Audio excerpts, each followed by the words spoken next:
Southern California.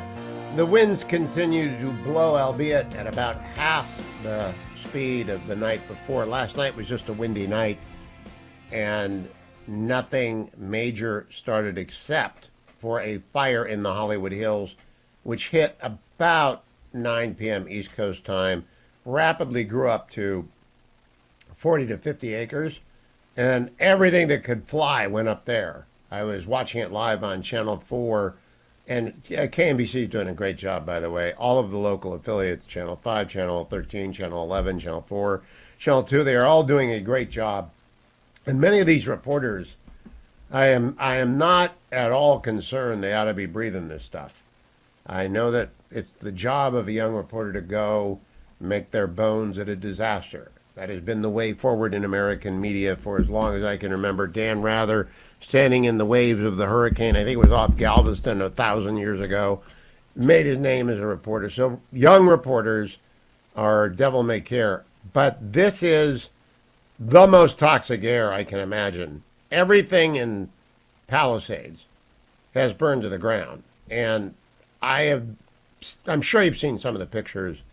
I cannot begin to describe any level of destruction similar to this in the United States. We've seen a lot of wildfires. They typically occur in far more remote locations. The Oakland Hills fire in 1991, there was a visual that was awful. The Laguna Hills fire, which I was here for around the same time, and the Emerald Bay fire around the same time, they were pretty bad.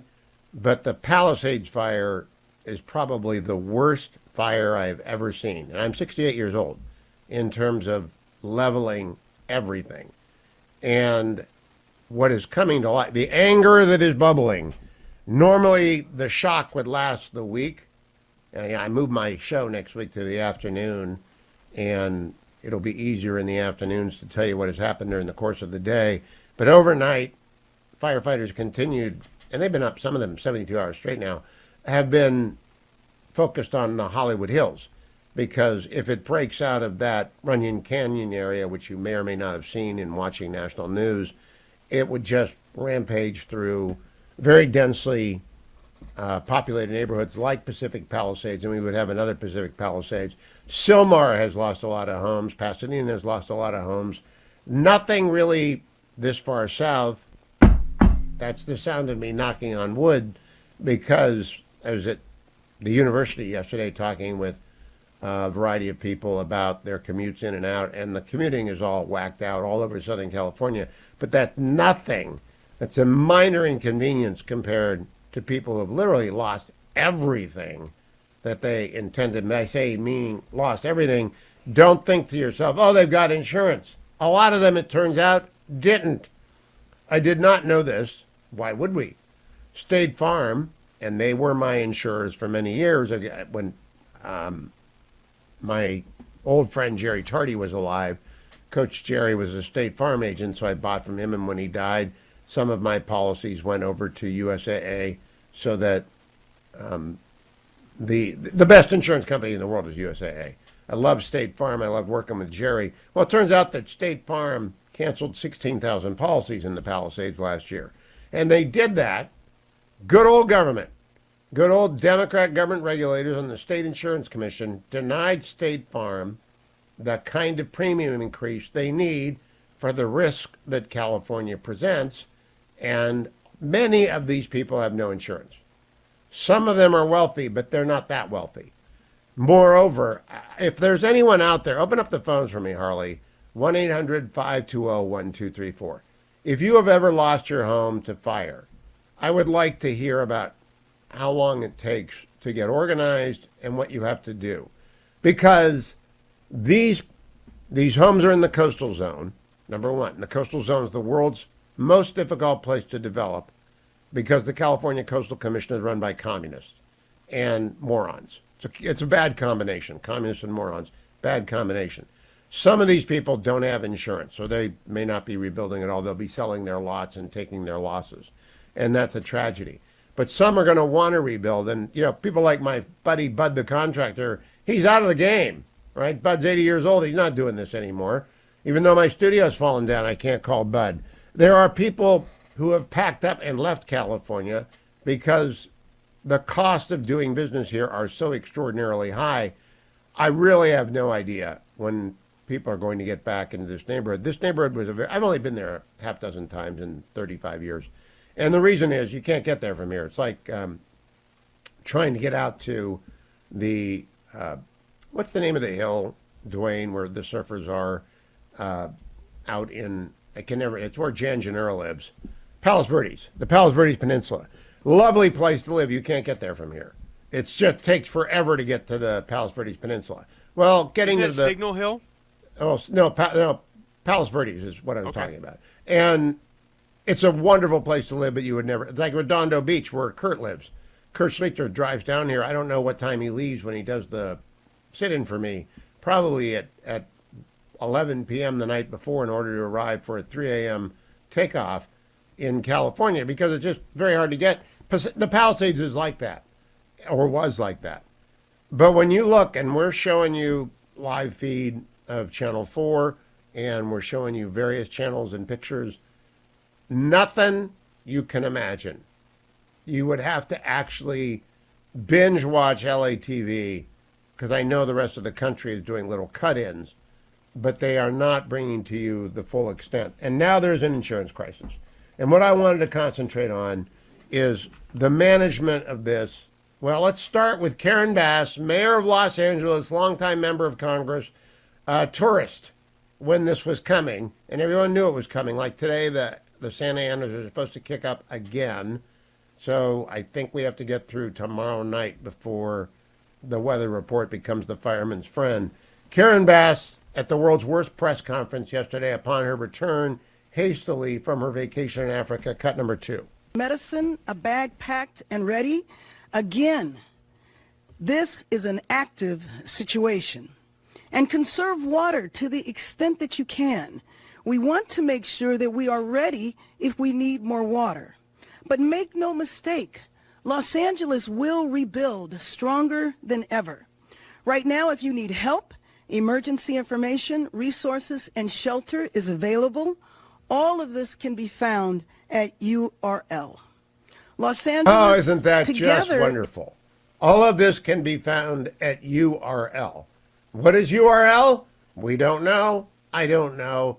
I really don't know how you can be that, let's say, untalented in reading to say that on camera. Karen Bass then went on a walkabout, and Sky News, David Blevins finds her, cut number 3.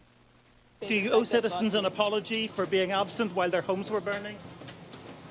Do you regret cutting the fire department budget by millions of dollars, Madam Mayor? Have you nothing to say today? Have you absolutely nothing to say to the citizens today? Elon Musk says that you're utterly incompetent. Are you considering your position? Madam Mayor, have you absolutely nothing to say to the citizens today who are dealing with this disaster? Jade is dogging this, but she's gone belly up. She's dumbfounded. She is dumbfounded. Joe Biden, though, came to Southern California yesterday, and a briefing is going on in which thousands of people have lost everything. Gavin, everyone is as somber can be. And here's old Joe, cut number 4. We got this notification yesterday their home was probably burned down. Today, the parents are maybe still standing, I'm not sure. But the good news is, I'm a great-grandfather as of today. I have a granddaughter, and a baby girl, a baby boy. So, inappropriate. You're old. You've got a obvious mental deterioration problem on your hands, and you don't know when it's appropriate to be self-referential and when it's not. And I don't think I have ever seen Gavin Newsom look that uncomfortable as when the doddering old president decides he's going to announce, I'm a great-grandfather today, after talking about the loss of thousands of homes, 5 dead at least, and we won't know for a long time. And the air is just the worst mix of talk. It's like after 9/11, people who breathed in New York, you just don't really want to be in L.A. I've got lots more of this. We will continue to cover what we know, during the night the winds were low, but there is still no containment on the two major fires, the Pasadena and the Pacific Palisades fires. I don't know what they're calling them. They always get funny names.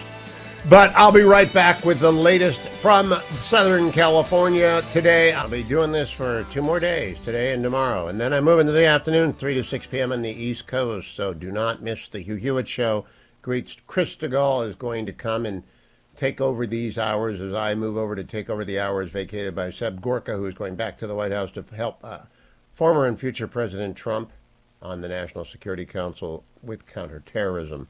Dan in Rockwall, Texas. Good morning, Dan. Thank you for giving me a call this morning. You have lost your home to fire, and was it the Paradise Fire in California? Good morning, Hugh. Yes, it was. It was actually, it was a little over 7 years ago. Yeah, we lost the whole town of Paradise, 14,000 homes. I believe it was 98 people that tragically lost their lives.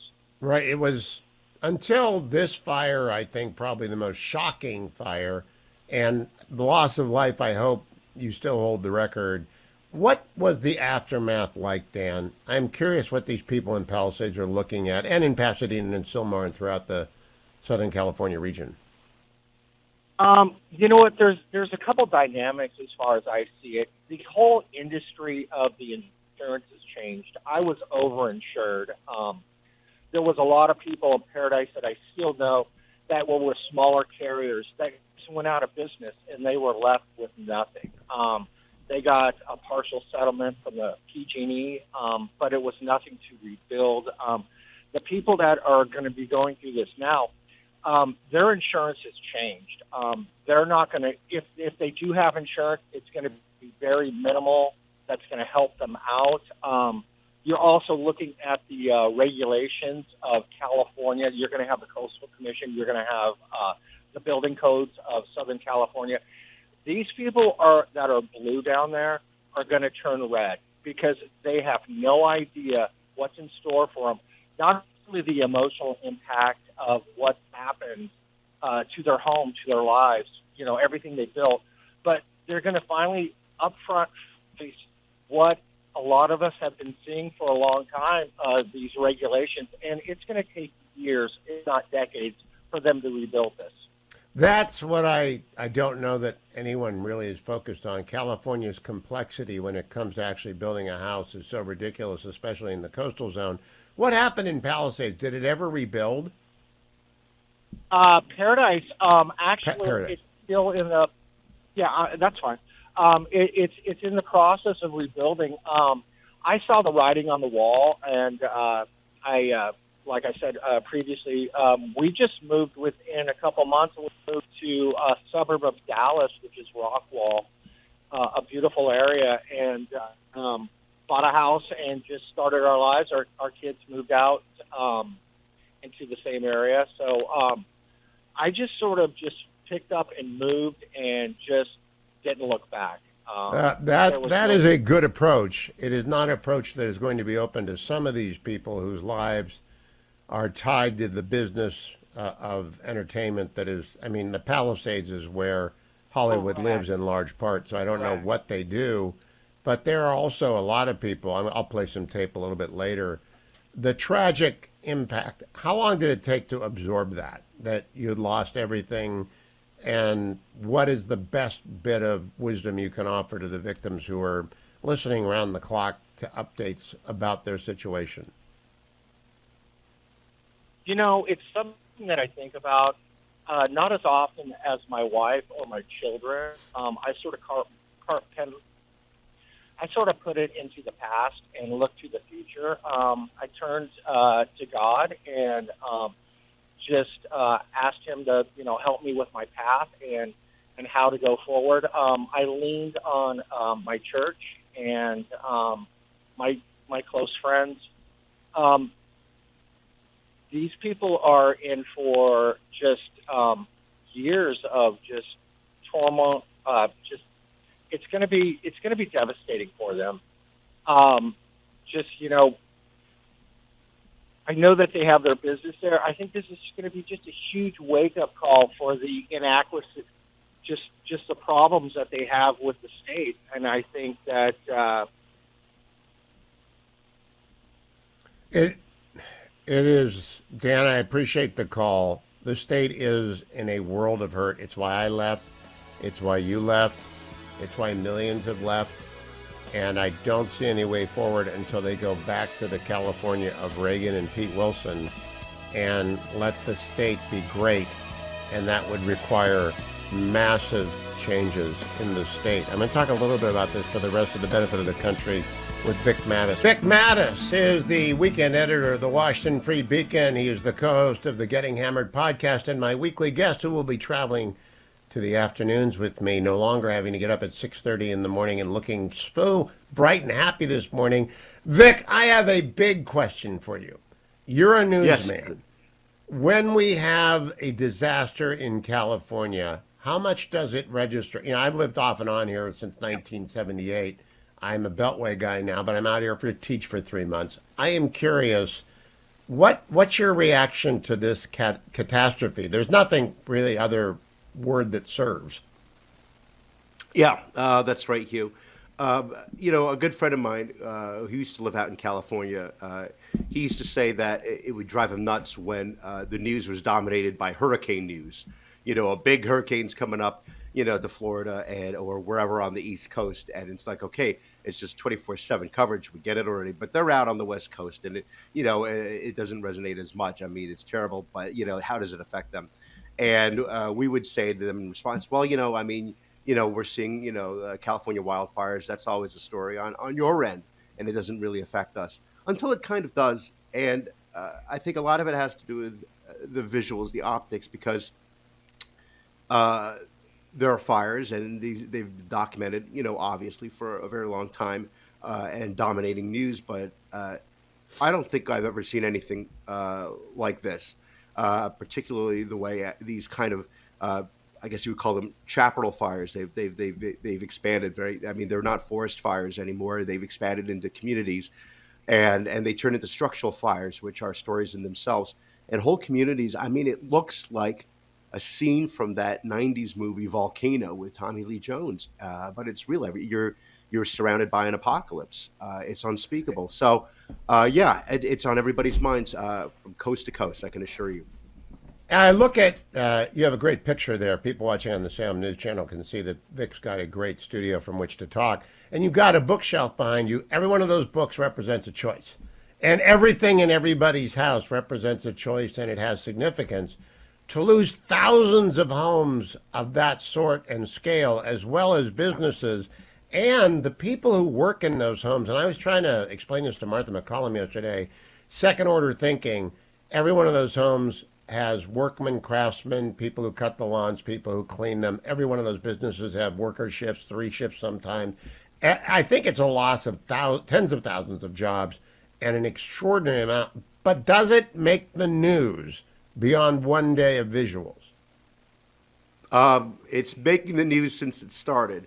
I can assure you that. I mean, we're going on how many days over here, and it's the first thing. It's the number one story. It's not Jimmy Carter lying in state. I can assure you that. Well, that was, I was going there next. Now, we are blessed with particularly incompetent political class in California, and I say we because I'm here for 3 months to teach. I left this political class because it is so incompetent. What do you think of the response of Governor Newsom, the absence of Mayor Bass, the fecklessness with which people comment or don't comment on this catastrophe? Right. So, you know, the first thing that people want to say is, you know, let's not, you know, point fingers, you know, and play the blame game. Okay, fine. Let's just focus on getting, you know, putting out these horrific fires. But at the same time, you know, you can't help but ask questions. Okay, well, where's the water? How come they're not in the hydrants anymore? How come there's not any more water in the reservoir, for example? Do you do things like controlled fires versus fire suppression? You know, and the answer is bad across the board for Democrats because they control California. And you know this, our listeners know this, the mayor, Karen Bass, the governor, Gavin Newsom. Mayor Bass being in Ghana while this happened. I mean, obviously she flew back, but it reminded me a lot of Mayor Marion Barry and I think it was 1987 when he was in California at the Super Bowl when, Washington got dumped with 26 inches of snow, and they asked him, aren't you concerned? And he said, I called during halftime. So I mean, but of course now there's a other whole other element to how the money is spent in California. How much of it is to prevent fires like this, especially when you have meteorologists and everyone warning the state for a very long time that this sort of thing could happen. And you're finding out that the fire department, the firefighters, they have all these sort of DEI initiatives, for example, or that one of the high-ranking people in Karen Bass's administration for Public Works is getting paid something like $750,000 a year, more than twice as much as her predecessor. Something's wrong, and there needs to be accountability. It's actually a failed state. I don't know how to communicate to people, and I'm reluctant in the middle of others' loss and grieving to score political points, but there's a non-political governing point here. This is a failed state. It's been failed for 25 years. I worked and lived out here full time for 25 years, and it's been failed for a long time. I don't know that it can change those structurally, Vic, because it's an embedded political class that simply does not care, and there aren't enough victims. And that's the blunt reality, although there are a lot. I mean, there are thousands of people without homes, tens of thousands of people if you include their family members and their friends and their children. Lots of schools burned down. The Palisades High School was burned in part. The Getty did not burn down, the Getty Villa, thank goodness. But a lot has been lost, but not enough when you consider the density of blue voters. I just don't know that it will ever change. Do you think it will ever change? Well, I mean, if you think about this sort of shift writ large during the 2024 election, there are a lot of places where we thought they were lost causes for conservatives versus liberals. Like, look around, haven't you had enough? And don't you want that pendulum to swing back to normalcy?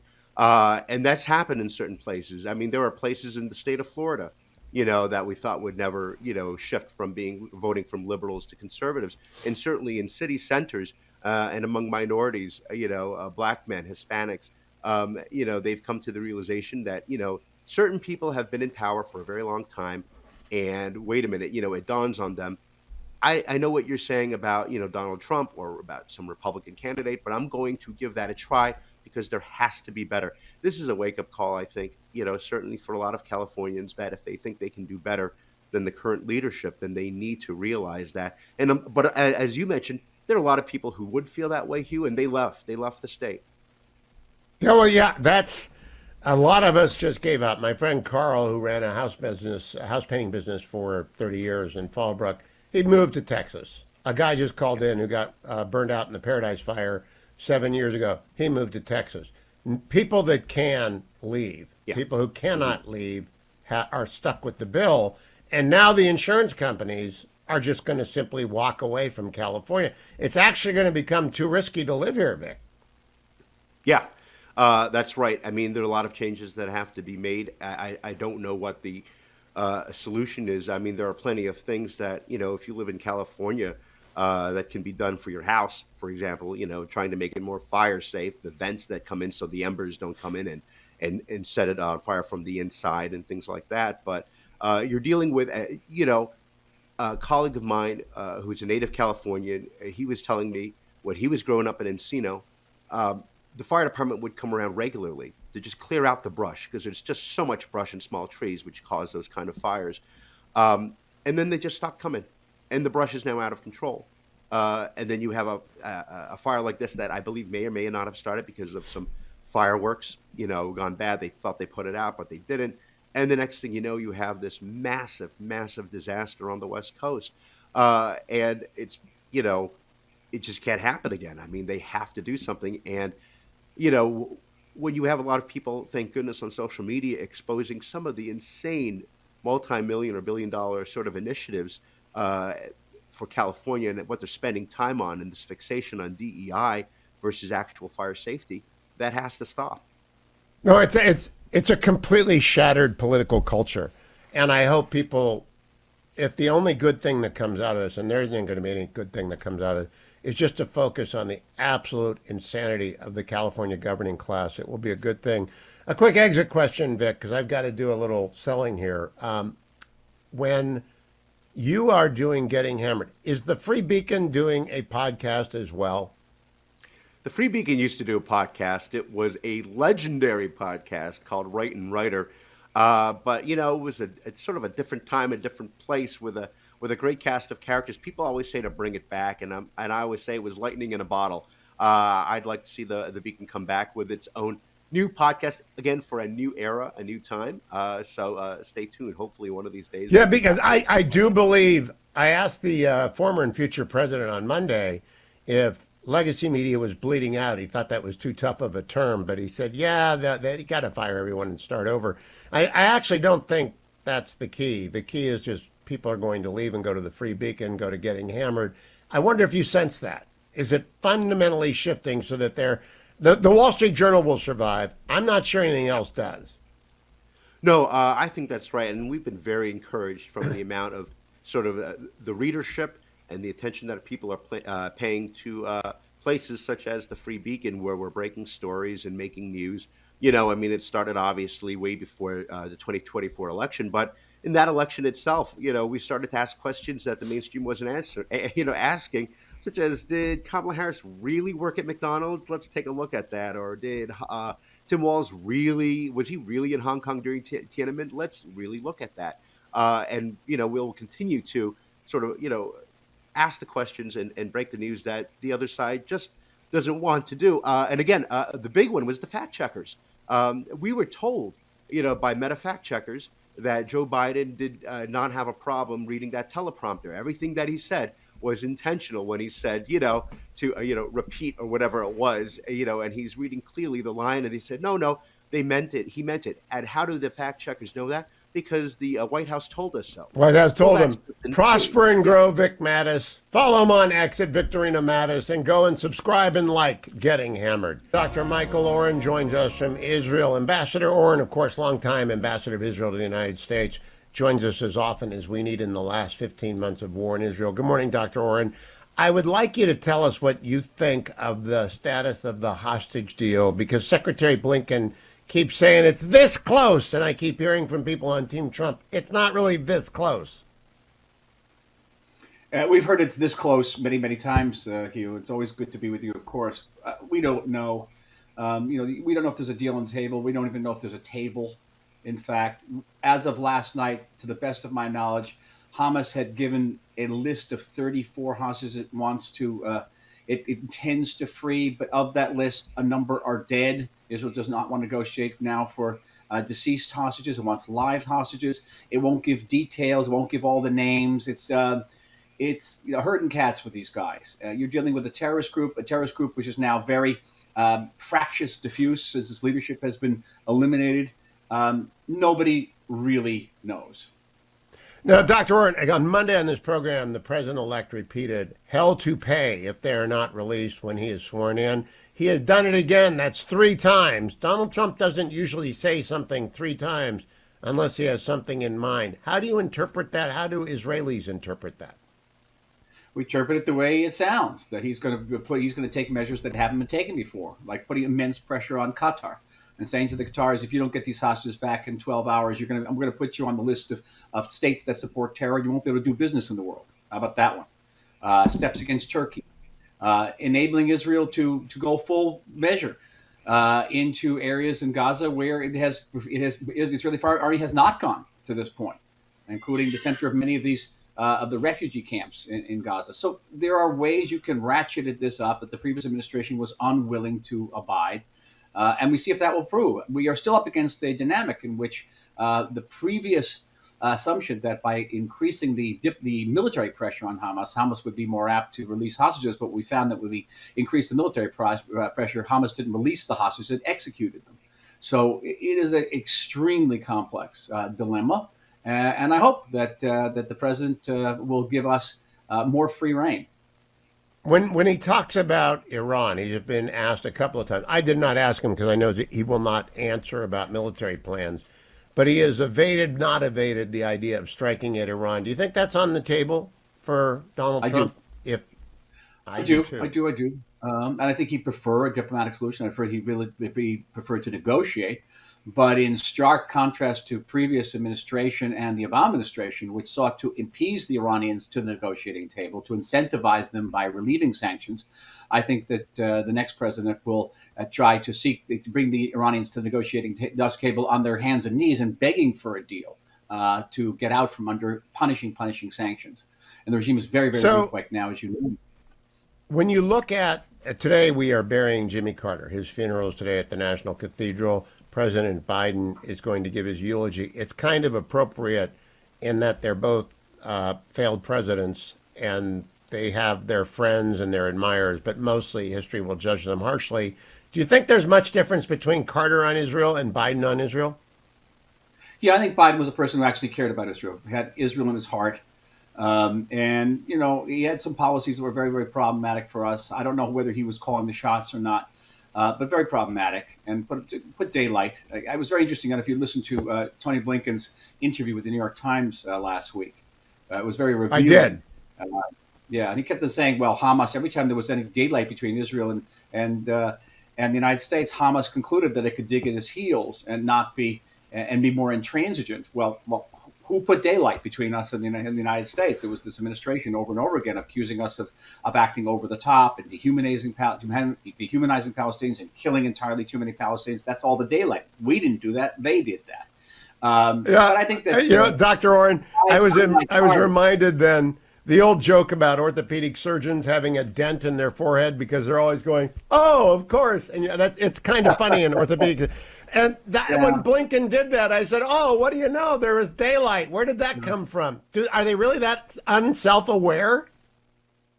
Well, we're getting off the topic of Jimmy Carter, but what struck me about that interview was that over and over again, Tony Blinken says our goal in the war is to release the hostages, to end the fighting and to ensure that October 7th would never happen again. And I just wanted to wring my hair and say, wait a minute, did you ever think that the goal of the war was to win the war? To win the war. I know it's an outrageous notion that maybe we had an opportunity of breaking the Iranian axis of resistance, of giving a tremendous blow to jihadism, to Russia. Okay, maybe there was a war to be won, not just to stop. But okay, don't get me started. About Jimmy Carter was a person who had a very difficult time with Jews. His last book, Peace or Apartheid. He doesn't like left-wing Jews. He doesn't like right-wing Jews. He has nothing good to say about any democratically elected leaders of the state of Israel. He loved dictators. He loved Sadat. He loved the Shah of Iran. He loved Assad. And most of all, he loved Hamas. Boy, he loved Hamas. He's sitting there hugging Ismail Haniyeh and Khaled Mashal. I mean, this is the way we're going to remember him. Of course, he did a great job in the Camp David Accords, and we owe him a historic debt. But his legacy has been, irreparably tarnished by himself. Let me ask you about the funeral today. Jimmy Carter will lie in state. People will not say impolite things, but the conversation in the background is, what happened to him? Why did he become anti-Semitic? And that's the word that's used, not just anti-Israel, but anti-Semitic. I get asked that question, and I say, I don't know what happens to people. Do you think that's a legit assessment of the former president, that he was anti-Semitic? Oh, we lost you, Michael. I don't know what happened when we went to. Go ahead now. Let's try it again. I'm back. You're back. I'm back. In answer to your question, Hugh, I'm gonna quote former Harvard president Larry Summers, who said that some of the student actions at Harvard were anti-Semitic in effect, if not in intent. And by obsessing about Israel, about finding nothing good to say about democratically elected Israeli prime ministers, or even about Israeli democracy, by embracing Hamas, an avowedly genocidal, openly anti-Semitic organization all over again, all in every possible way, and advancing their cause internationally, certainly anti-Semitic in effect, if not in intent. And if you were to ask, Jimmy Carter if he was, he had any problem with Jews, he'd say no. He'd deny it to the hilt. And he had some very close Jewish associates and friends. My good friend Stuart Eisenstadt, who's been a big defender of David Jimmy Carter Rubenstein. Yeah. These people, but Black matters. You don't have to really debate it. He wrote it. Okay, he wrote it in op-ed after op-ed. He wrote it in his book. He legitimized the delegitimization of Israel by basically not quite coining the word apartheid, but legitimizing the word apartheid in its connection to Israel, and just waged an unremitting battle against us for something like 5 decades. And you got to say to yourself, with everything else going on in the world, why this tiny state of Israel? Why was he obsessed about this place and the people who live in it? And he didn't like left-wing Jews because they didn't keep the Torah commandments. He didn't like right-wing Jews because they kept the Torah commandments. You got a problem with Jews, clearly. Yeah, he did. And I think it's inevitable and it's unfortunate, but it is the flip side of the honorifics we'll hear today and all the tributes that we'll hear today. Let me close this way. Are you an optimist about the Trump years ahead, Dr. Oren, and resolving the tension between our country and yours? Because I hope that is in fact what's going to unfold. I think we have to be realistic about what Mr. Trump will do, won't do. I think there's a lot of sometimes wild speculation here about what he'll do. And understand that he is the president of the United States. He is our ally. He's the head of a superpower. We are a regional power, truly. And that if we cooperate and we have open communications, I think we're going to find a very effective and, in many ways, in terms of the Middle East, a transformative leader in Donald Trump. Yeah, we are trading also Tony Blinken and Jake Sullivan, Secretary of State and National Security Advisor, for Marco Rubio and Michael Waltz. What difference will that make in your day-to-day lives, do you think? Well, here we have Marco Rubio, who's come out and was asked whether Israel bears any responsibility for the then 45,000 Palestinians that the Hamas claims were killed in this war. And Marco Rubio says Israel bears zero responsibility. It's Hamas who has 100% of that responsibility. That is a marked contradistinction from the message of the previous administration, in which we were bearing the brunt of this. So I think it's a message to Hamas. Hamas will internalize that, but not just Hamas. I think what another Republican candidate once said: a new sheriff is in town, and a new sheriff is in town. And again, if we work with that sheriff, hand in glove, we can go very, very far indeed. I hope that is the case. Ambassador Michael Oren, good to talk to you as always. Thank you for spending extra time with me today, and I appreciate it. Safe travels to America for the inauguration. Be well. Live on Thursday from the West Coast. It's the middle of the night out here, but I am on the West Coast for a semester to teach over at the law school at Chapman. And I must tell you, I've been staying inside because the air is terrible. And I'm an hour south of Palisades, Pasadena, the Hollywood fire that broke out last night. It's just awful. But I'm talking with East Coast people this morning about how they view this. Noah Rothman, senior political writer for National Review, joins me. Noah, I talked with Vic Mattis about this. I am curious. You're an East Coaster. What do you make of the mayhem in California, and how much mind space does it take up? Because it's truly the greatest catastrophe I've been close to in my life. Yeah, so I can only speak for myself there, and my initial reaction to the initial fires, albeit them somewhat out of season, was that this is sort of what you should come to expect from life in Southern California. We've been dealing with this now for the better part of a decade, but as the disaster began to unfold and broaden in the scope, and now lasting into several days, the scale and scope of it has become clear to me from my far removed vantage 3,000 miles away. And it's illustrative, I think, of a crisis of overconfidence among Democratic elected officials. There's a Nate Glazer quote that the commentary folks like me cite on a very regular basis. He delivered this lecture, I think in 1993 or something along those lines, in which he identified a real paradigmatic problem among progressive lawmakers in municipalities insofar as they convince themselves that their job is not to make the trains run on time. It's not to pick up garbage. It's not to stop crime. It's not to stop broken windows. It's not to do the things that cities know how to do. It's to do things that no one knows how to do, like end racism and eliminate poverty and make the weather change. The sort of things that no politician has control over, but are convenient excuses to explain the failures of municipal government. And we've seen this across the board when it comes to the blue state model, whether it's forestry management and fire control and prevention, which we know how to do, which southern states have been doing very effectively for decades. Indeed, they're probably a decade ahead when it comes to the science and efficacy of this sort of thing. Delivering power, delivering energy and fuel to homes, making sure you don't have to experience rolling blackouts because it's a virtuous sacrifice on your part for the benefit of Mother Earth, on and on and on.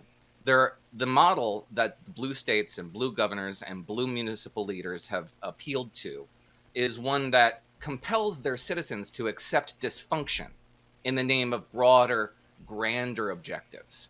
And they should subordinate their discomfort to those objectives. And people are becoming sick of it, and they really should be, because we know how to operate and manage government effectively. It's just that the people we elect don't want to do it anymore. Do people know? I mean, I know that, you know that. California worked under Pete Wilson. Now, Pete's a good friend of mine. I met the fetching Mrs. Hewitt at a Pete Wilson fundraiser in 1978 when I first moved to California. California, under Ronald Reagan and Pete Wilson and George Duke Majan, worked. And they had plans, and they wanted to build water reservoirs. They wanted to build desalination plants. They wanted to do all sorts of different things. It no longer works. It's a failed state. There are other failed states in the United States, but I look at New York City as a public safety problem, Chicago as a public safety problem, and a collapse in the education, and California is an accumulation of crises. Does the message get through at some level at the base Democratic voter, Noah? It does. No, it registers at the very, the amygdala, like in the fear center. They understand that there are consequences for maladministration and bad government, mismanagement. But what intervenes in that process and stops the conclusion from reaching, the point at which it would manifest in action are all the other inducements from constituent groups that now depend on mismanagement and maladministration. Environmental, the people who benefit from environmental regulatory checks and environmental legislation that prevents people from building, tort lawyers who benefit from the corruption at the ground level and the failures of the ability to get people to get permits to build, for example. And constituent groups that say, well, we can't actually police crime, for example. We can't police crime among illegal immigrants because we're violating due process rights and the Constitution and what have you. And these are, everybody deserves to be heard. Everybody has a constitutional right to lobby their government.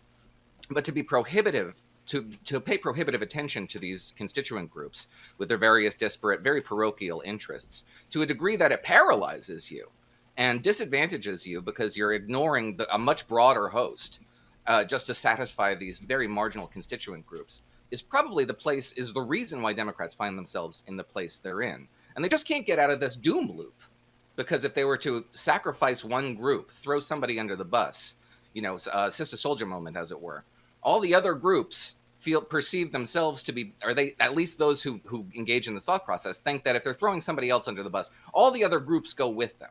So they're not sacrificing one constituency. They're sacrificing the whole progressive diaspora. All of them are in this, amalgam in their heads.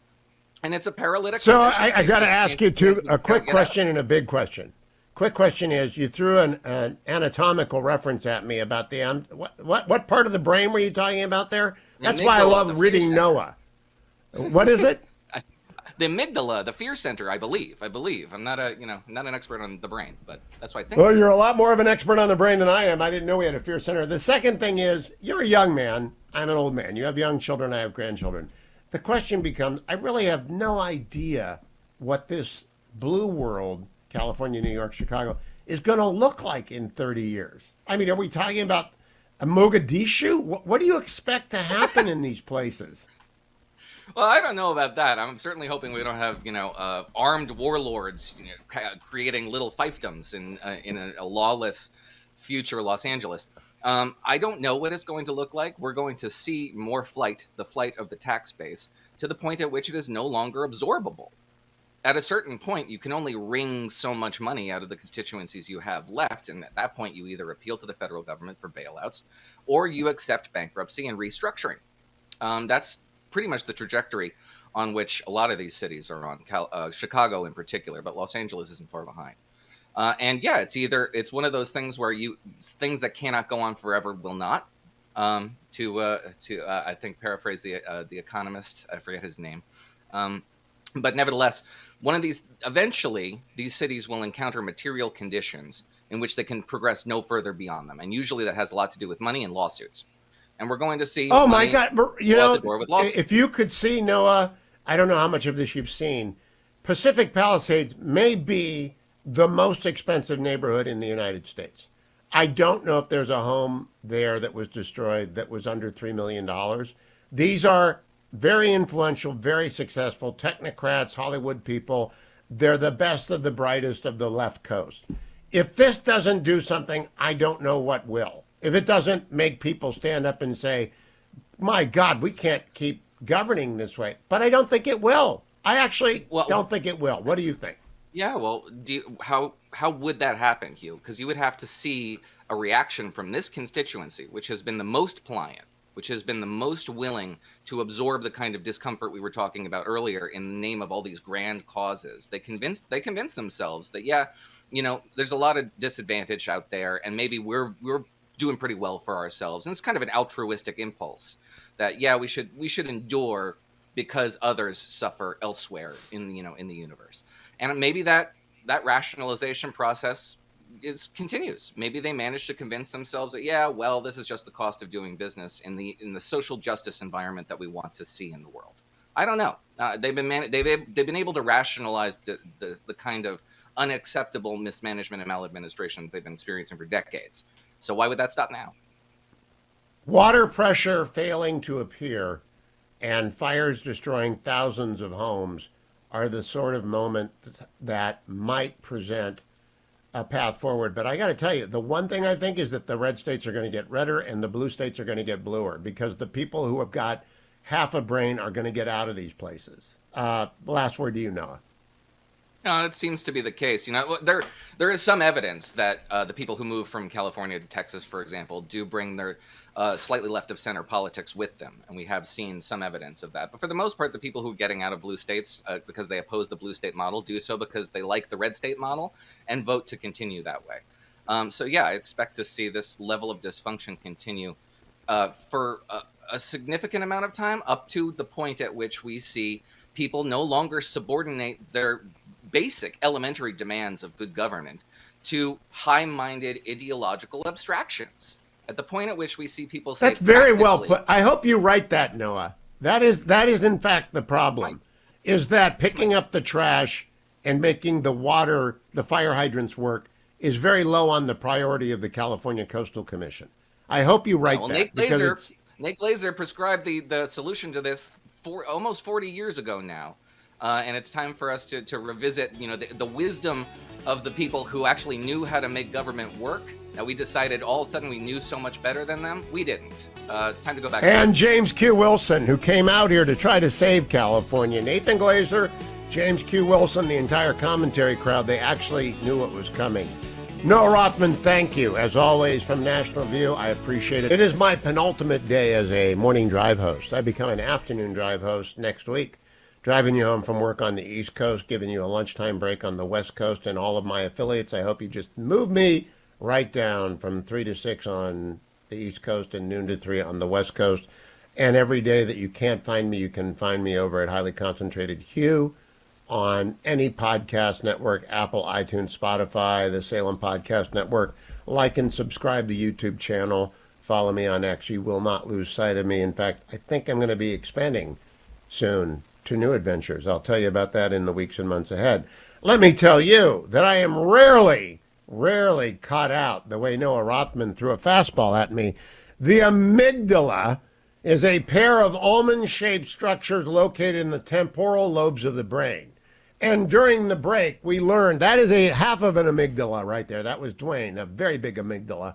And partially, sure, you use penultimate and you think you're Mr. Big Word Guy. I am. I wanted to see if Harley could spell it, because during the break we learned that Harley is a 2-time spelling bee champion of Guam. Of Guam. Not the whole island, but of a school on Guam. And he got through amygdala. He had the AMYGDALA down. Harley, did you study to be a spelling bee champion? Was that really one of your avocations? Well, you got to study a bit, but no, it wasn't what I was focusing on. You're just a natural speller. The words weren't very hard in 5th, 6th grade. Okay, well, you know, I am a natural George Washington speller. George Washington was my hero because he spelled it as he heard it. Best guess spelling is what we called it in elementary school. And George Washington couldn't spell because there was no agreed upon alphabet. And I simply am following our nation's founding fathers when I refuse to spell. Dwayne is laughing because he knows I can't spell anything. You can't spell Ohio. I have you on tape once doing the Ohio cheers, O-I-H-O. No, you don't. Oh, yes, I do. No, you don't. Oh, that's yes, not. I That's do. a lie. Let me talk about AmericanFederal.com. Our friends at AmericanFederal.com, which you can call at 800-221-7694. Buy and sell precious metals, especially gold. If you're buying gold because you got a New Year's bonus and you want to put it into something that will not depreciate. I can't predict the future, but for the past 100 years, gold more than kept pace with inflation. So some of you are very, very good doobies and you diversify. And some of you don't.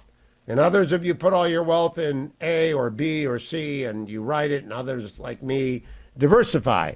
If you're going to buy gold, though, if you're going to do it with Nick and his team at AmericanFederal.com.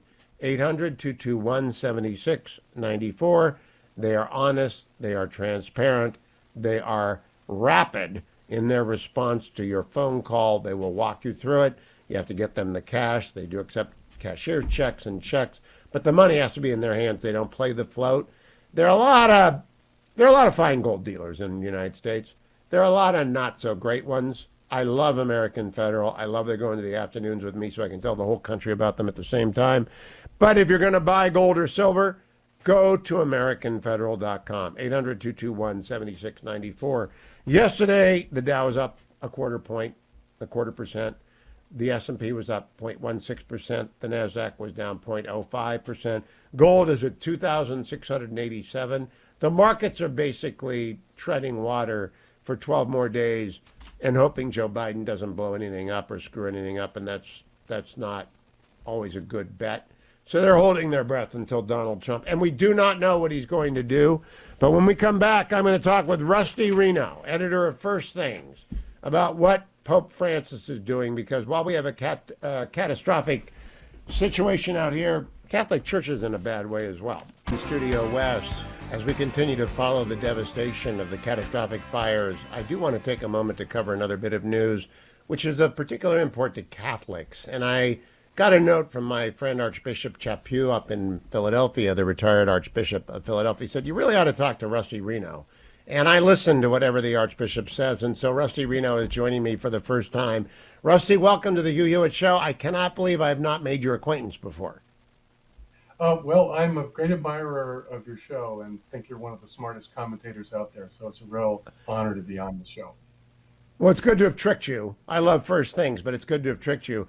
The Archbishop wrote me after I made, I think, some passing comments about my despair, which is back. And I want to give the audience a little background. I was in the White House with Ronald Reagan when the bishops in the 80s would send dumb letters to Ronald Reagan about nuclear weapons and poverty.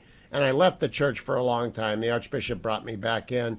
Now we've got a pope, and I know we're not supposed to say bad things, but the appointment of Cardinal McElroy to Washington, D.C. just floored me. Absolutely floored me. How did you react to it, Rusty Reno? It's in keeping with this Pope's behavior, and I think that the trends in the American church are very good, and this kind of misgovernance, while it's regrettable, will not have a long-term bad effect. The Washington diocese is actually in good shape. There's a lot of good parishes. They get a lot of vocations. So I think that McElroy will do some damage, but we have to be optimistic about the way that the direction the American church is going. Gosh, younger clergy, they're very impressive. They're very conservative theologically.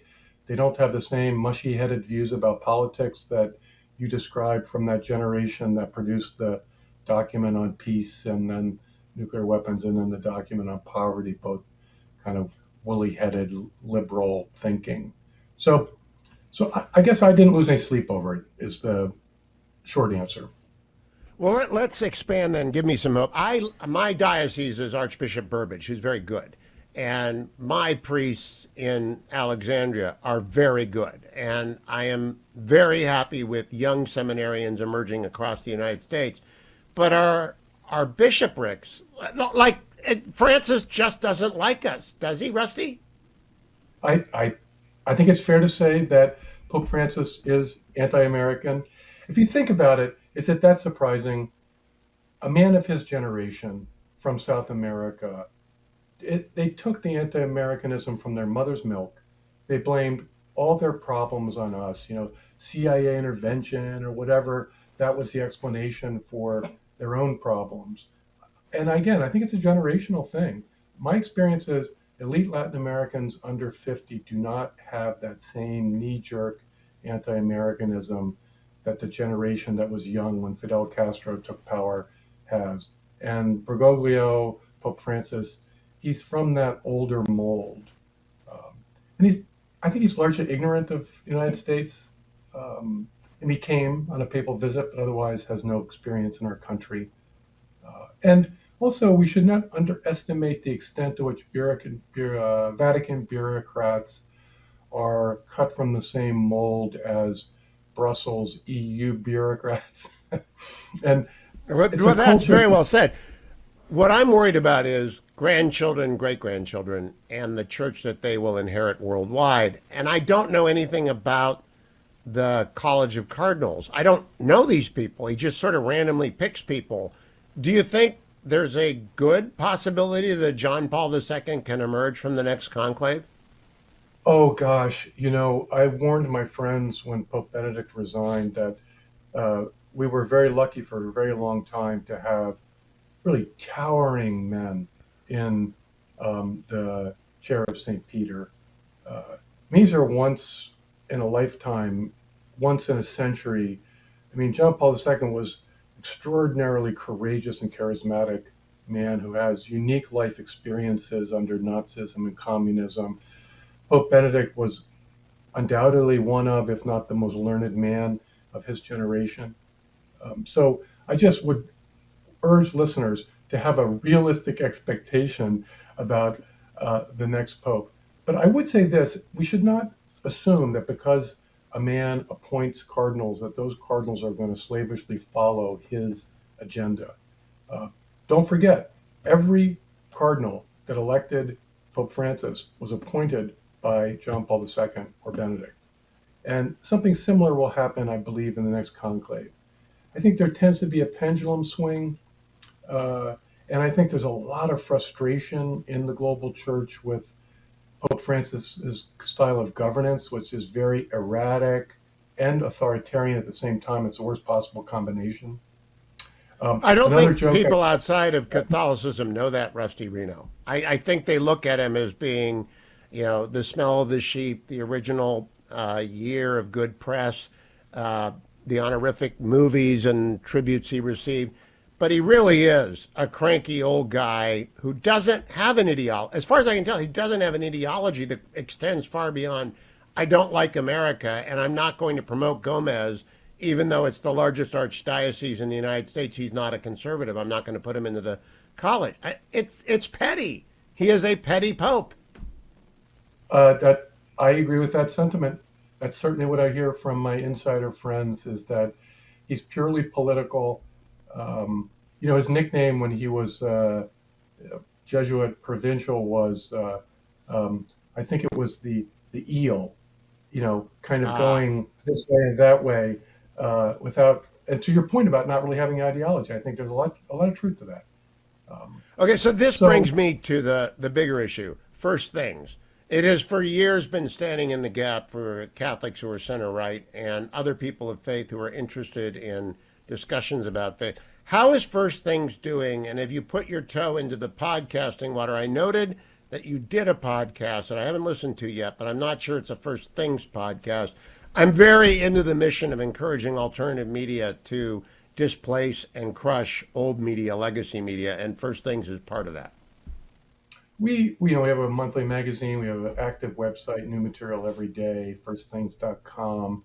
And we do have two podcasts, one that I do that talks about material that's been published in the magazine, kind of going back and talking to the authors and getting a deeper dive. And then Mark Bauerlein, my colleague, does one that treats new books, interviews authors of new books. But I agree with you. We're in an interesting time in terms of media. Boy, the collapse in trust of the mainstream media has been nearly complete. Don't you think? Yes, I do. I talked about it with the former and future president on Monday. I think legacy media is bleeding out. He thought that might be a little bit tough, but then he ended up agreeing with me. They're not going to get viewers back until they change, and what they have to change from is ideology back to reporting. But in the meantime, there are places like National Review, First Things, Commentary, Mary Catherine Hamvick, they're pumping out good material, and the folks who are leaving old media for alternative media aren't going to come back, Rusty. I don't know what your subscription rates are like, but are you seeing growth in audience? Yes, certainly. We get growth in audience. And I agree with you about legacy media. It's not clear to me, given their staffing, that they can really correct course. I mean, gosh, the outrage at the Washington Post staff with the decision not to endorse a candidate. Boy, they really are going to have a hard time. The leadership of those organizations are going to have a very hard time correcting course. And look, Joe Rogan probably had more influence and reached more voters over the last campaign cycle than the mainstream, CBS, NBC, ABC, MSNBC, any of those legacy channels did. Don't you think? I do, and I wonder the source of the collapse. I grew up watching the Today Show. I grew up watching NBC News at night. I worked for him for a few years. But I do think if you take 2 generations or 3 generations of management and you instruct them to hire based on other than talent, you're going to end up with ideological factories of mediocrity. And that's what we've got. And I only subscribe to 2 newspapers now in the United States. I do the Financial Times, which I've given up on the Economy. I've given up on a lot. Have you changed your consumption habits? I know you probably still read the Post. Everyone in the Beltway has to. It's still a company town paper. But No, have you changed your? I don't read the Washington. No, I don't You read don't? the Washington Post. No, I read the Wall Street. I started reading the Wall Street Journal when I was a graduate student 40 years ago, and the news page there is not as bad as the news page at the New York Times, and I scan the New York Times over lunch. I mean, just to see what they're up to. But I cut the cord to the New York Times. They're too bad. They won't report the truth, so I gave up on them. And I read the Free Beacon now, and I listen to podcasts and that sort of thing. In Catholic media, other than First Things, is there anything other than First Things? We're the spokesman for conservatively minded religious folks, especially Catholics. But there's a really great Substack called The Pillar, which does the best in-depth reporting on really details about what's going on in church politics. They're a good. Yes, the Archbishop has sent me there. That's too much detail for me. I just, I'm not a theologian. I'm not you, Rusty. I'm just going along with the news business, and I just want someone to tell me what's going on inside of the church. And First Things has done that, but always with diplomacy. And this is my last question: are Catholics increasingly candid about the state of the church in Rome? Yes, and I think people initially, for the first couple of years, maybe first half dozen years, they were open-minded about this pontificate. But I think people have made up their minds, and famous line from Fiddler on the Roof about the Tsar can apply to the Pope. May God bless the Pope and keep him far, far away. Rusty Reno, thank you. It is great to make your acquaintance. I look forward to seeing you inside the Beltway and having you back as new editions come out, new things to talk about. Thank you, Rusty. Good to have you. By the way, why don't you have an X account? In X, there's great temptation. Okay, well said. That's true. I've been doom scrolling since the fires began, so that's absolutely true. It does tend to depress people if you stay too long on X. Rusty Reno, editor of First Things. Go to firstthings.org and find out what it's all about. Subscribe, listen to the podcast, become part of an informed people of faith who are finding places like First Things to get their information from, because legacy media is secular and it's left-wing and it's over. At least 5 people have died in California, thousands of homes and other structures, buildings, businesses destroyed. It is catastrophic. I've been asking people on the East Coast what they think about this. Jim Talent, former senator from Missouri, joins me now. Jim, you spend time at the Reagan Library. I do not believe it is under threat. I hope it's not under threat. What is your reaction to this catastrophic 3 days? Yeah, we've had some fires in Simi Valley that are close to the library. There was a year you could see the scarred out land in the hills around the library, but it has never affected the library. Well, I mean, look, my reaction in Missouri when we get disasters, it's tornadoes and floods. And so my reaction is you've got to, in the short term, do everything you can, of course, to stop the fire in this case and to help the people and meet their immediate humanitarian needs. And then long term, you have to figure out, were there failures in local government that caused this? It makes me think of the District of Columbia. I listened to you and Noah earlier. And when I went to Congress in 1992, the District of Columbia was pretty much a failed city, and we were able to turn it around once we took control of the Congress. The history of that, I think, might be instructive in situations like this.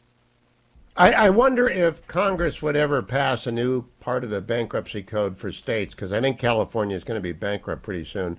But let me play for you our great governor, Governor Newsom, who's a nice enough guy, but I think he's in way over his head. Yesterday, talking with Anderson Cooper, because that's a safe place for Gavin Newsom. Let's play cut 16 for Jim Talent. What is the situation with the water? Obviously, in Palisades, ran out last night in the hydrants. I was talking to the firefighter on this block. They left because there was no water in the hydrant here. The local folks are trying to figure that out. I mean, just when you have a system that's not dissimilar to what we've seen in other extraordinarily large-scale fires, whether it be pipe, electricity, or whether it just be the complete overwhelm of the system. I mean, those hydrants are typical for 2 or 3 fires, maybe 1 fire. You have something at this scale, but again, that's going to be determined by the local. The governor of the state is blaming local government, Jim Talent. What do you make of that? Well, I think, again, I'm not trying to repeat everything Noah Rothman said, but you have local and state governance in certain jurisdictions in the country, mostly the blue states, where not only do you have incompetence in doing in providing the basic public goods people need, crime, garbage collection, disaster control and prevention, and those kinds of things, but you actually have a governing philosophy that works against the necessary and basic tasks that you have to provide. We've seen that with crime, where the attitude of the prosecutors has been to release the criminals and not prosecute crime. Well, then you're not going to stop crime. So I think what Newsom is saying, the subtext, the subcommunication is, I won't do the things that we need to do, and therefore I have to avoid responsibility for being expected to do them. And hence his comment about it's all the job of the locals. The contrast that is most striking here in Southern California is this place was ground zero for every restriction that could be imagined during COVID. And at the same time, it's utterly failed in its basic obligations to the citizenry. Do you think that brings political change? I don't. I happen to think that for reasons that are deeply embedded, when Lonnie Chen loses by 10 points to a no-name, that's the most talented Republican in California. I hope he moves to a district where he can get elected to Congress so that California has a smart person like Ken Calvert coming up in the ranks. But I despair of California ever changing. Well, it's your bailiwick more than mine, but didn't Bass almost lose the mayoral race? I mean, wasn't that just a few points difference? So I would expect when you get the right candidate in the right year, that something will happen. Now, one of the challenges in California, all of us in politics know this, is the cost of reaching voters, because it's so big and there are so many people. The cost is so great that unless you feel you have a really good chance of winning, it's hard to get donors to invest in it. And so, it's going to have to be somebody who is credible right from the beginning. Now I'm blanking on the name of the man who ran against Bass. Rick Caruso. Rick Caruso. Yeah, it's somebody like him who can self-fund because it just costs too much. And that's one of the reasons why Republican presidential candidates don't do better in California, is because they can't afford the cost of advertising when in any event they're not going to win the state. But I think if you had a Republican candidate for president who had an unlimited amount of money and could advertise in California, I think we'd run much better then. In essence, it's hard even to campaign. I hope our mutual friend David Trulio, who runs the Reagan Library, and maybe our friend Jim Byron get together and they do a deep dive into what do you do with a failed state when it's a small S state, not like Somalia or other failed states, or Venezuela, but California's a failed state. And what do you do when you've hit bottom and there's no way out? Because it would require a Reagan, it would require a Pete Wilson, it would require a Rick Caruso. Richard Riordan did good for LA after the riots. That's what got him elected in '92. But wow, this is bad. It's very, very, very debilitating. Go ahead, Jim. Yeah. You have to mourn for the people. You have to mourn for the people, obviously, out of their homes. I mean, nobody could have. They didn't expect this would happen, and they obviously need help. Mourning is the right word. That is the feeling, generally. It's just, wow, this was bad. I am in California, Studio West, and I'll be out here for 3 months teaching. And I'm back in my old haunts, and it's very depressing. It is cataclysmic what has happened out here in the last 3 days, and I don't really know if people who are not surrounded by local television have any idea of the scale of the destruction. Now, last night was quiet. The Hollywood fire, they call it the Sunset Fire, looked pretty bad when I went to bed, but they got it contained, and I was watching the helicopters dumping fire retardant and water on it, and they could see it, so they could actually operate, and the winds were not high to keep the planes grounded, as the helicopters could not fly 2 nights ago when Pacific Palisades, Pasadena, Silmar burned down. But the current situation is, it's going to be a rough night tonight. I'm reading from the LA Times. Unlike the catastrophic conditions on Tuesday night, where gusts of up to 100 miles per hour were recorded, on Wednesday night, aircraft were able to make water drops on the Sunset Fire. Officials initially ordered a mandatory evacuation of a swath of Hollywood, north of Hollywood Boulevard, but later canceled most of the evacuation orders. Officials urged people to still be vigilant. I don't even know what that means. By Thursday afternoon, winds are expected to bump back up along the region's Santa Ana wind corridors, with gusts from the northeast of up to 40 miles per hour, isolated gusts of up to 70 miles per hour. Winds should peak Thursday night into Friday morning, the Weather Service said.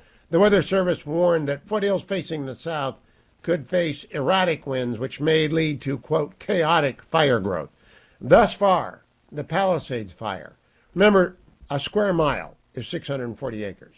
I want to give you a unit so you can judge what I'm about to tell you. A square mile is 640 acres. Palisades fire, 17,234 acres burned, 0% containment. That's always the bad news. If they can even get 5% containment, you know they're beginning to get their arms around this. This is 35 years of living in California. I know the language. Eaton fire, 10,600 acres burned, 0% containment.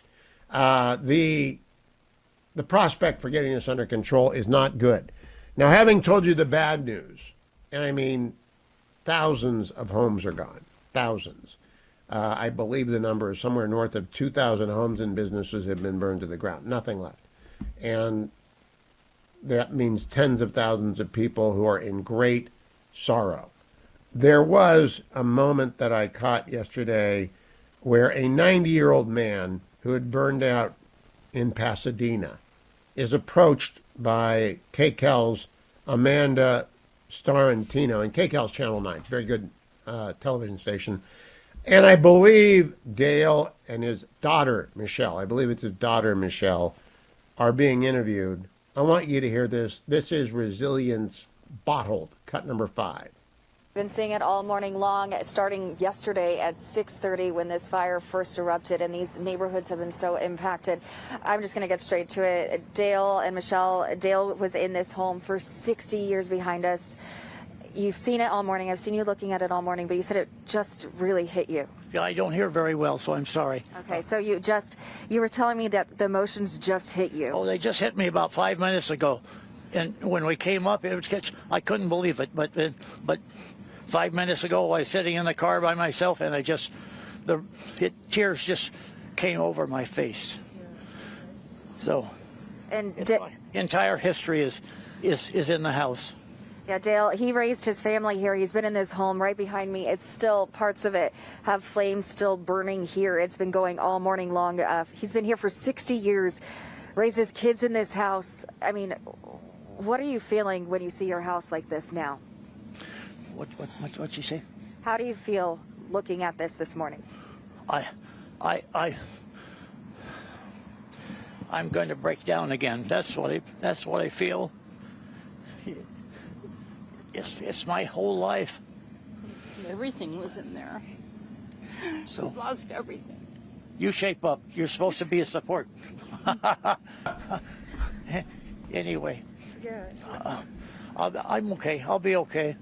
I'm tough, and we'll start over. Even though I'm 91 years old, I'll start over again. Okay, Dale.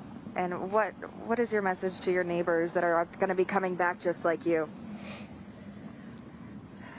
I would say that whatever happens to their property, we're just glad that they're safe and they've survived this along with us.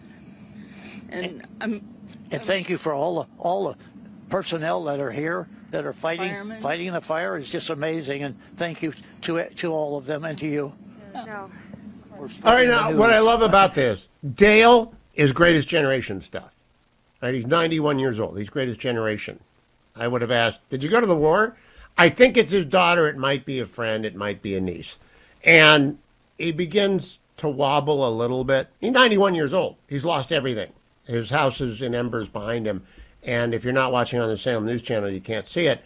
And his daughter or friend or niece or, I don't know, companion, Michelle, starts to tremble a little bit. And all of a sudden, the tough old guy, the dad, shows up. And he realizes that he can't blink. He's got to keep going. He's got to tell everyone, I don't hear so well, but I'll be fine. We'll just rebuild. He's got to do that because on his shoulder, he makes a joke. You're the one who's supposed to be here to support me. That's why I think it's his daughter. Might be his niece. I don't know. They didn't report that. Immediately, like in a split second, he goes from being troubled and teary to, this is okay. I'll be great. And I just thought to myself, that is a man of 91 years who has seen it all. He's seen World War II. He wouldn't have been in World War II. He would have been a child who could remember it, like my buddy Leonard, who grew up in L.A. during the war years. He can remember it. He's been through the Korean War. He may have served then, and he's been through Vietnam, and he's been through the upheavals of the 60s and the riots and the crime. He has been through assassinations and upheavals, all in one house, right? And he raised his family through that whole time, all while watching the Golden State basically decline. And it was the Golden State. Pat Brown was a good governor. He was a good Democratic governor. He was followed by Ronald Reagan, who was a great governor and a great president, who was followed by Jerry Brown, who was not. Jerry Brown won. Kind of goofy. That's when I first got here in 1978. But Prop 13 came along and steadied the state. And then we had 16 great years. George Ukmage and Pete Wilson. And governors matter. This is a strong governor state. And then Gray Davis, nice man, in over his head, career Paul, followed by Arnold, Glassjaw. Nice guy, good actor, allegedly a Republican. We had high hopes. Turned out to have a glass jaw, became a Democrat, caved to the big money interests, the California Teachers Union, the California Prison Guards, the tribes, and he didn't do anything. And after that, we had 8 more years of Jerry Brown, who was married to my friend Ann Gust, and Ann and I went to law school together. Ann's pretty smart. But by that point, California had slipped into blue land, and there were barely Republicans left in Sacramento. And then Gavin comes along after 8 years of Jerry Brown and the train to nowhere and ridiculous spending and absurd policies. And now it's a wreck. The state is an absolute wreck. And so in the middle of the ruins, up shows Anderson Cooper. CNN dispatches their last, I don't know who watches CNN. Up shows Anderson to do what he does. He does disaster reporting, and he's good at it. And he finds Gavin Newsom, who's going to talk to CNN, even though maybe 1/10 of the people who are listening to me right now watch CNN. It really is down to the point where you can count them in the thousands, people who are watching CNN. And Anderson Cooper talks to Gavin Newsom, and Gavin Newsom says this, cut number 16. What is the situation with the water? Obviously, in Palisades, ran out last night in the hydrants. I was talking to the firefighter in this block. They left because there was no water in the hydrant here. The local folks are trying to figure that out. I mean, just when you have a system that's not dissimilar to what we've seen in other extraordinarily large-scale fires, whether it be pipe, electricity, or whether just... Stop! I can't use certain words. I can't use certain words on the radio, the FCC. That's nonsense. Everybody knew this was going to happen. There were no prepositioned assets. There were no, because it's not fire season, right? It's January. This isn't fire season. But it was predicted. Everyone knew that El Diablo was coming, and they were talking about 100-mile-an-hour wind events. And still, Gavin Newsom didn't call out the National Guard. He didn't call out the National Guard until yesterday. He was like Tim Walz when Minnesota was burning. What is wrong with these people on the left? That they can't do obvious things. And I think Noah Rothman is right. They have given up doing the very basic stuff of governing in favor of that which cannot be done, like achieve equity, whatever that means. They don't want police and fire protection. They'd rather go to a DEI CRT seminar and influence hiring based on other than talent. It's really a tragedy that is manifesting itself most visibly in California. I have been keeping up to date, and we will wait for daylight on the West Coast to see what overnight has brought, and we will get more pictures and more details on the catastrophe that has struck Southern California, and all of it predicted. Henry Winkler, the Fonz, has been very nice to me in the course of my career. He invited me into his home, and we did a great special with him when I was working for MSNBC. He has done so much for kids with dyslexia. He has done so much good. He's wrong about politics. All right, he's a lefty, and that's fine. He's a very gentlemanly lefty. Henry Winkler is the nicest guy you'll ever want to meet. He does not get online in rage like a lot of the Hollywood left. He's definitely a Democrat, and he's definitely a lefty, but he's a very well-mannered, smart man. Last night, 6 hours ago, he posted, "There is an arsonist here in L.A. May you be beaten unrecognizable. The pain you have caused." You know, that's how angry people are. Henry Winkler did not get angry. Henry Winkler is about as even-keeled and level-headed a lefty as I know. And that's the level of anger. The question is, does anything change? Because when the Paradise Fire happened, you thought things might change. There have been big wildfires in California for as long as I've been here, and that might be the numbing effect. But this was not unforeseen. This was predicted. And that Karen Bass cut $17 million from the fire budget last year, that was not known. I did not know. No one told us that the insurance industry was scampering, which is, by the way, you don't blame the insurance industry. They're not in the business to lose all their money.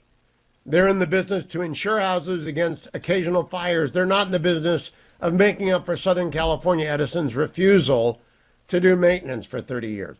They're not in the business, and I'm going to tell you a little bit about this in the next segment. They're not in the business of making up for the California Department of Fish and Game, the U.S. Fish and Wildlife Service, the Environmental Protection Agency. They're not in the business of making up for the fact that Sacramento hadn't built water infrastructure and the idiocy of the Delta smelt has destroyed farm. They're not in that business.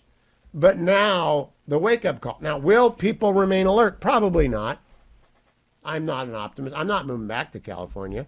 I'm going to stay in Virginia. I come back here for to teach a new generation of law students what to do if they want to do something about the conditions that they live in. That's why I come here. If you're going to move here, if you're going to rebuild, make sure you do it with our friends, andrewandtodd.com. They are great sponsors. 888-888-1172. Sierra Pacific Mortgage. They will lend you money to rebuild. They will get you the mortgage.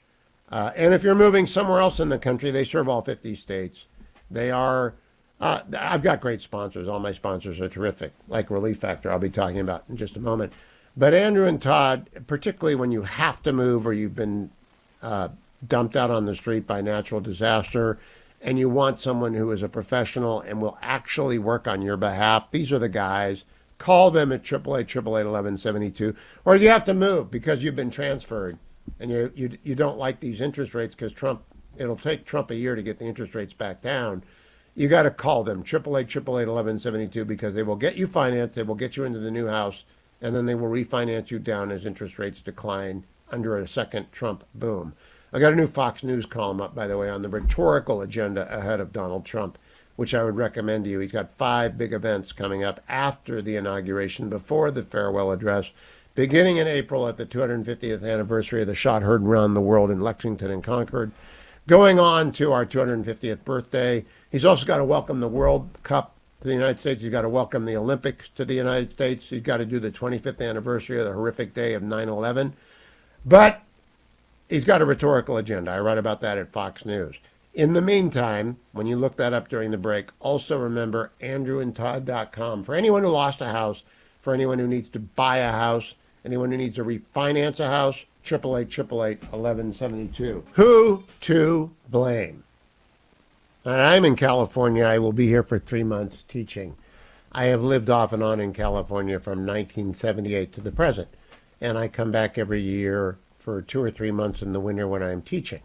But I left in 2016 for a reason, the reason being I took over Morning Drive from Bill Bennett.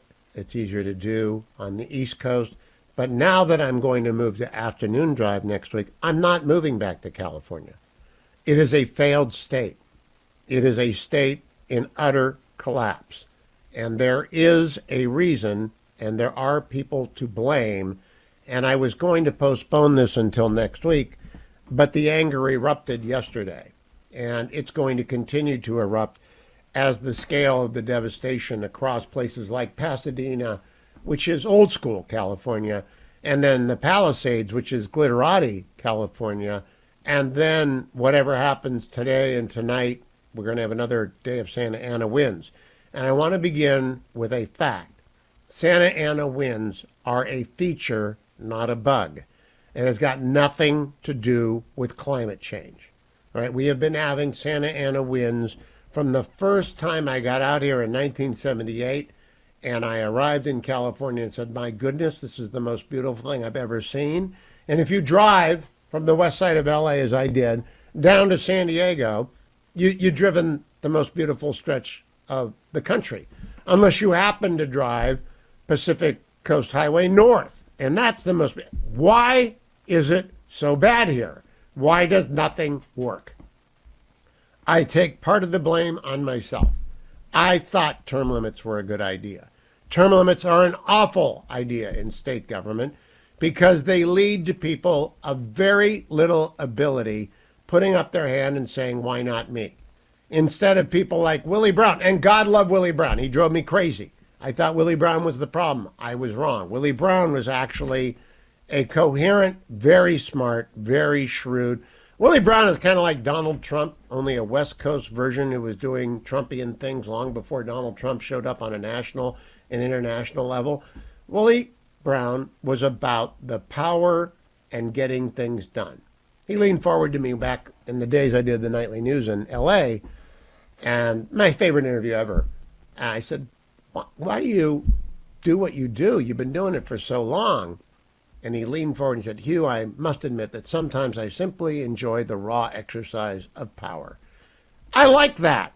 I like the candor. In fact, San Francisco ran well when Willie Brown was the mayor. Now it's a nightmare. I'm not going to use any other indelicate term. It's a nightmare. People don't go back to San Francisco. Now large parts of Los Angeles are in ashes. Why is that? The answer is government. All right? Too much government doing too many things badly. I can focus with a great deal of experience on coastal sage scrub and fires because I know this world. Until I retired from the practice of law in 2016, I was a land use lawyer in California and in the other western states, Nevada, up in Washington State, in Oregon a little bit, out in Hawaii and Palau, but mostly on the West Coast, mostly in California. And I dealt primarily with three agencies: the U.S. Fish and Wildlife Service, the Environmental Protection Agency, the U.S. Army Corps of Engineers on the federal side. And I dealt with a half dozen agencies and too many governments at the local level to count, whether it's the city of Beaumont, the county of Riverside, the Riverside County Habitat Conservation Authority, the San Diego Board of Supervisors. I made hundreds of appearances. I'm not bad on the radio because I've been talking forever as a lawyer. And I'm an administrative lawyer. I went to court, a half dozen times in my life, and I'm not bad at that either, but that's not my calling. My calling was to stand up in front of local elected officials or to go into rooms with bureaucrats and try and make a case for common sense. The one thing I would not do, because I did it once, I would not accept any offer of employment that involved the California Coastal Commission because it's crazy. It's run by communists. It's run by actual, honest-to-God communists. They don't call themselves communists, but they are communists. And they steal people's land, and they destroy people's lives, and they are not worth the paper on which they're written. The Coastal Protection Act is nothing but an authoritarian power grab by a half dozen group of bureaucrats.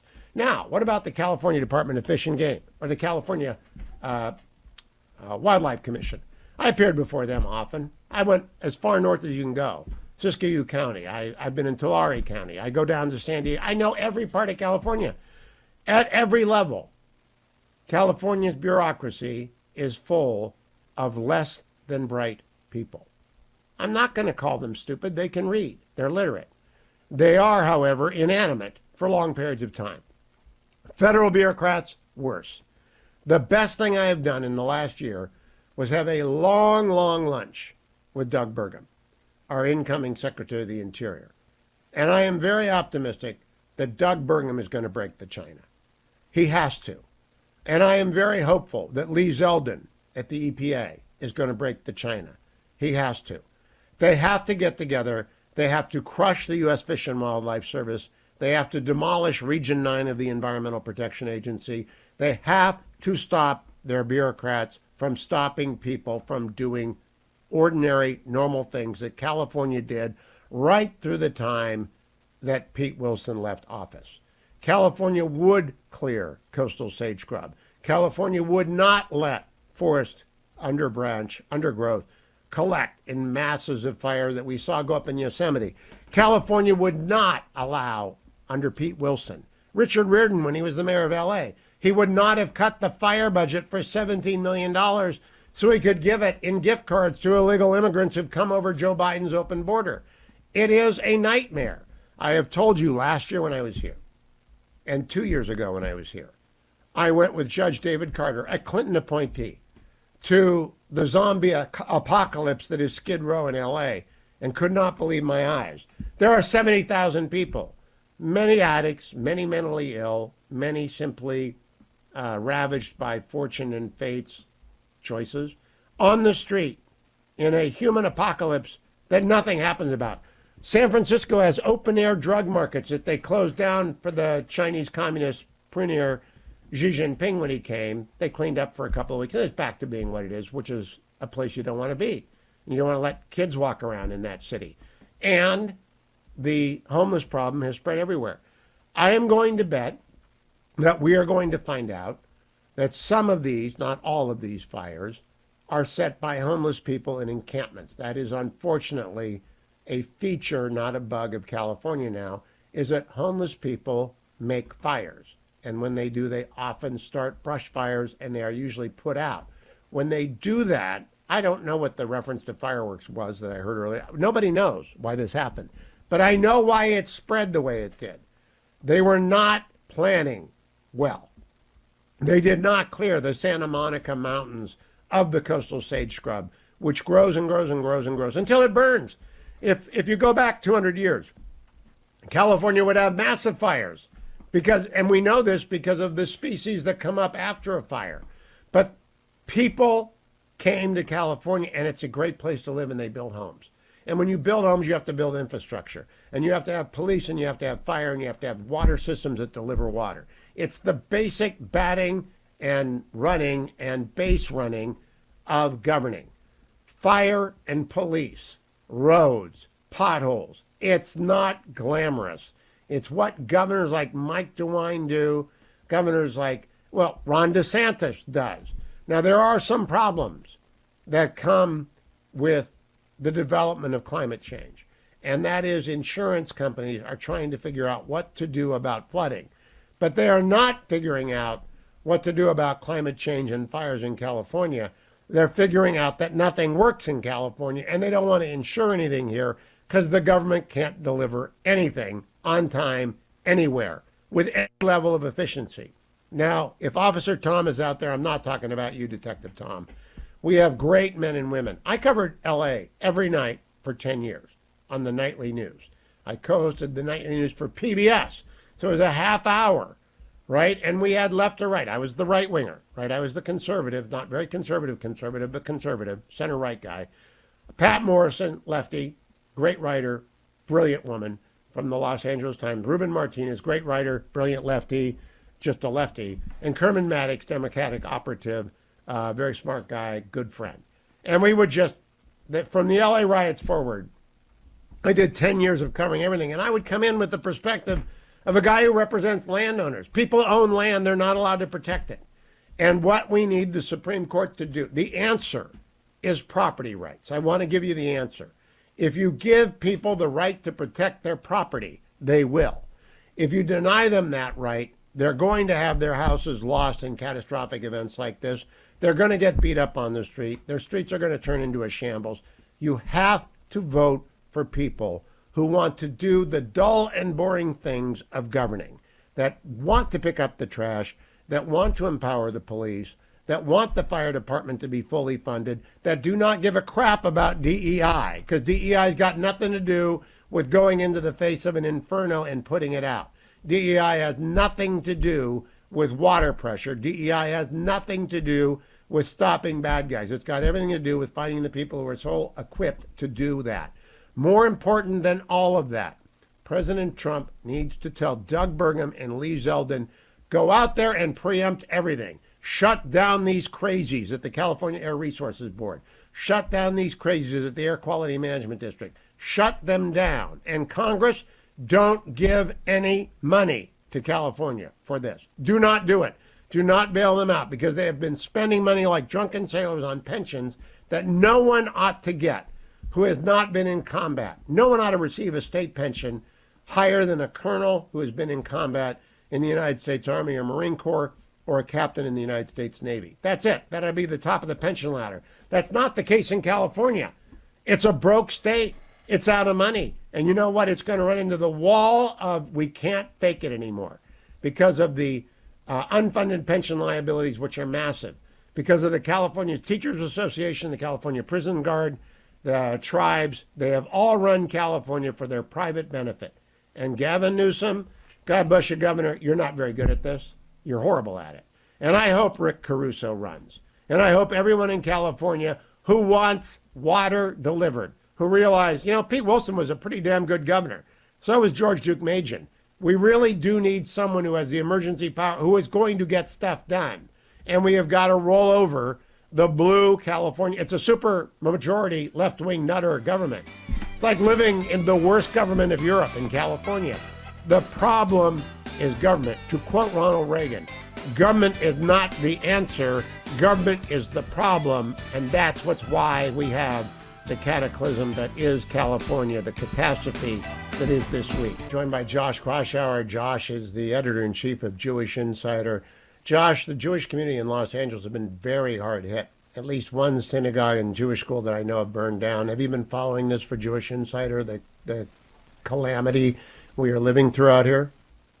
Yeah, we have a lead story in today's edition from actually one of our freelancers based in Los Angeles. One of the oldest conservative synagogues in Pasadena burned down real tragedy. I think it's been around since the 1920s. A lot of the Torahs were saved, but the building itself is mostly lost. There was a Chabad in the Palisades that suffered some minor damage, but fortunately, as we reported today, most of the structure has been intact and saved. So it's a very, very, as you know, Hugh, it's a very fraught situation. I've been following all the updates on X, and it's just shocking and devastating to look at all the damage. Yeah, people really don't know yet how bad it is. I was talking via text with one of my friends, 90 years old. Guy was my best client, a very dear friend of mine, Leonard. And they don't know if their house is standing or not. They had to get out there staying with friends. And people will not know the extent of their personal loss, tragedies, rebuilding, whatever, for weeks because they can't go anywhere near it. We have another night of these winds. I'm curious, John, you're an East Coast guy. You're a Beltway guy, AU, a Jewish insider. What do you make of this? Do you think it's an act of God, or do you think it's a failure of government? Well, look, it's easy to look at California, as you know, Hugh, is sort of a poster child of problems with progressive governance on a whole host of areas, whether it's crime, shoplifting in San Francisco and homelessness in Los Angeles. It was striking to me when I did some reporting for a political story in California, how many upper middle class Californians send their kids to private school in Los Angeles, even in nice areas, because the public school system is so broken. So there is this acceptance that the institutions, the government institutions in California, in many areas of life, have just broken down. So I don't think it's hard to extrapolate that fire prevention and other areas, like being able to, the Palisades were unable to, I guess, get water from the fire hydrants, and conclude that it's a failure of government. Karen Bass, the mayor of Los Angeles, who's was one of the most progressive members of the House when she was in Congress, being in Ghana during the very beginning of the crisis, and even though there were alerts and warnings days before, all of this feeds into a real problem for California governance, and it's easy to point fingers. I think, Hugh, that there are a lot of other reasons that go beyond the scope of what government could have done. I know there's a lot of debate about the brush and how it could have been cleared and things that could have been done beforehand. But look, it's when you're so incompetent in many basic fundamentals of governance, it's not unfair to kind of immediately and instinctually say, hey, this could have been prevented, or maybe the government should have been more on top of things, given how badly they've been behind things in other areas.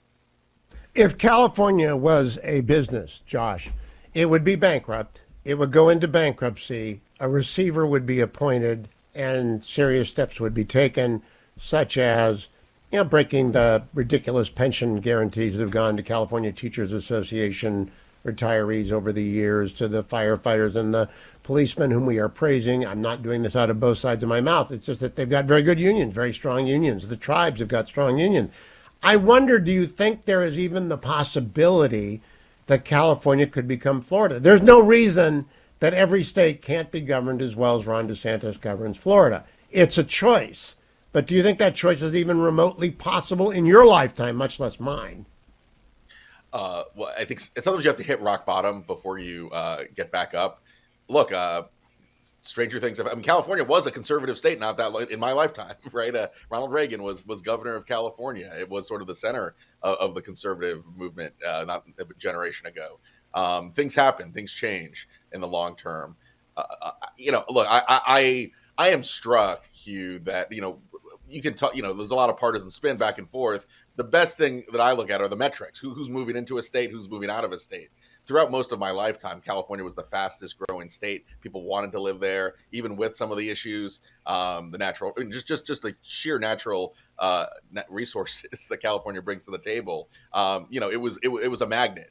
That has changed, Hugh, in the last 5-10 years, and California is now losing I think one of the slowest growing, or even losing population in some of the major metro areas, even before the fires. When I got here when I was 22, Josh, I looked around and I said, why wasn't I informed? It was the most beautiful place in the world.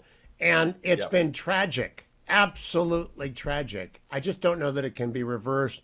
Last word to you. Do you know of people who are, I'm not coming back. Do you think more people are just going to give up and leave? Well, sadly, in the short term, I think, especially just out of necessity with the fires, and I think that there already has been a migration to states like Texas and Florida from Nevada, Arizona, from California, and I think you'll see that continue. Governance needs to get better. And look, and one other thing, Hugh, counting votes. California took over a month to finish. They have so many onerous rules. Oh, nothing works. How long? It is nothing broken. works here. Look at Caruso. And we should go out with Everything is Broken by Dylan. Maybe we'll come in tomorrow. Josh Kroshauer of Jewish Insider, thank you, my friend.